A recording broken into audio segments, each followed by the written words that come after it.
환자 입장에서는 119에 단순히 전화하는 것만으로도 의사의 자문을 다이렉트 받는 거나 마찬가지잖아요.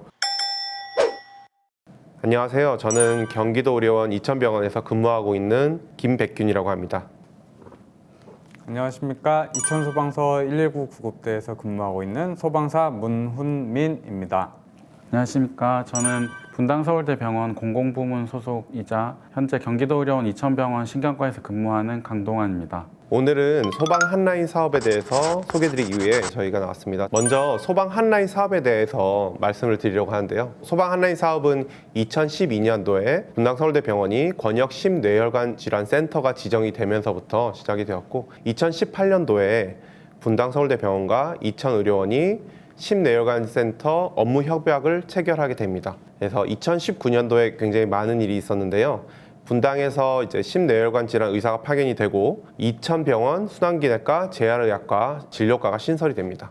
경기도 의료원 이천병원 지역 심뇌혈관 질환센터 시범 사업도 시작되고, 소방 구급 한라인을 통한 이천시 뇌졸중 트리아지 시범 사업 또한 시작되게 됩니다. 2019년도에는 이천병원이 증축을 하게 돼서 300병상 이상 되는 환자들을 수용할 수 있게 됩니다.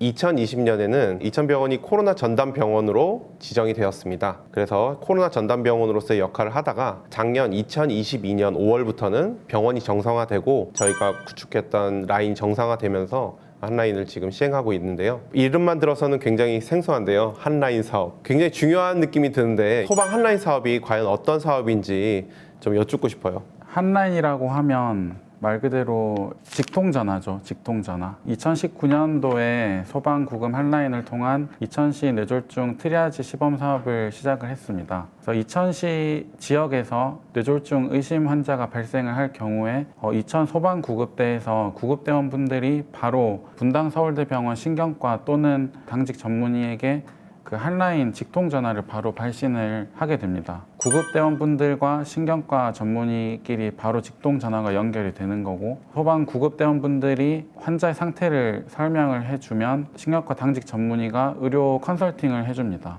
그리고 동시에 어느 병원으로 갈지 이제 이송 병원을 상의를 해주고, 이송 병원이 결정이 되면 구급대원이 바로 병원으로 출발을 하면서 동시에 이송 전에 사전 통지를 하게 됩니다.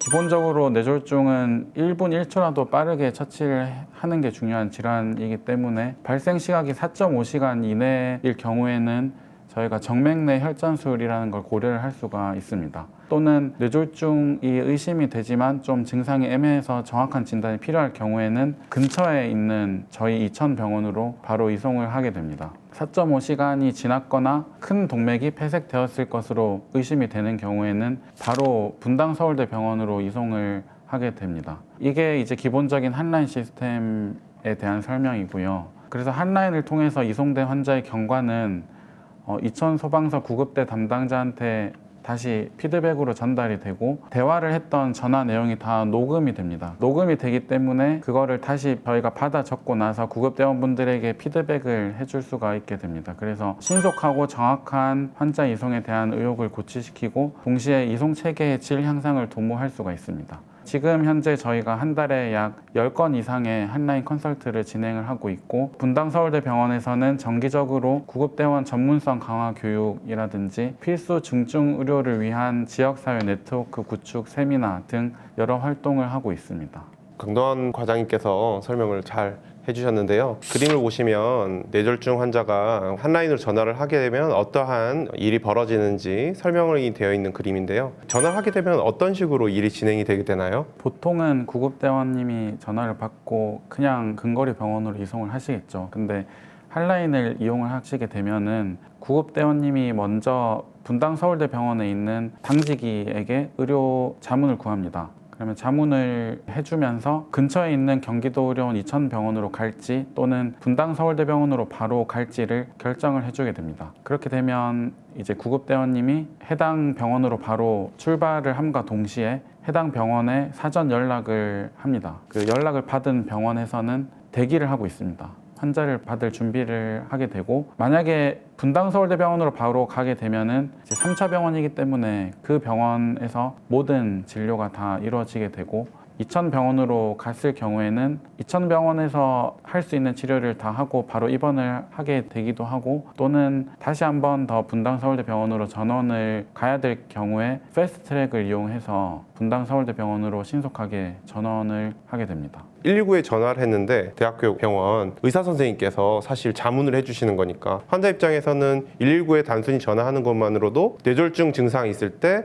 의사의 자문을 다이렉트 받는 거나 마찬가지잖아요. 그런 굉장한 장점이 있는 것 같아요. 이 한라인 시스템에서 가장 중요한 거는 의사 그리고 구급 대원님 이렇게 같이 협업이 굉장히 중요한데요. 이렇게 바쁘신 와중에 이제 문은민 대원님께서 방문을 해주셨는데 환자를 제일 처음 일선에서 마주치는 거는 구급 대원님이시거든요. 구급 대원님의 역할이 굉장히 크다고 할 수 있어요. 처음에 임프레션, 처음에 어떤 병을 생각하느냐, 어떻게 어세스 환자를 진찰을 하고 어떻게 판단을 하느냐가 사실은 굉장히 중요한 부분이거든요. 그렇기 때문에 이제 구급 대원님과 이제 의사의 역할이 각각 중요하고 두 기관은 굉장히 협업이 잘 이루어져야 되는 기관이지 않습니까? 이런 대화를 나누고 의견을 듣는데 정말 큰 의의가 있는 것 같고, 선생님께 궁금한 게 여러 가지 굉장히 많은데 구급 대원으로서 일선에 나가셨을 때 실제로 뭐 있었던 에피소드 등을 중심으로 한번 좀 얘기해 주시면 좋을 것 같아요.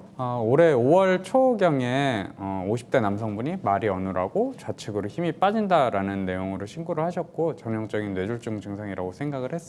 새벽 4시 정도에 첫 그런 증상이 있었고 괜찮아지겠지라고 생각을 하셔서 신고를 안 하셨고, 신고 시각은 한 11시 정도, 한 좀 5시간 이상 지체됐고 네네네. 좀 늦은 네, 게 그쵸. 맞죠. 네네. 한라인 사업이 없었으면은 그냥 근처 병원을 전전하다가 환자 치료의 시작이 늦게 됐을 텐데, 한라인 사업을 이용해서 그 환자분께서 동맥내 혈전 제거술을 최소한의 시간으로 적절히 받을 수가 있으셔서 한라인 사업이 유용하다라는 말씀을 드리고 싶네요. 이상입니다. 네.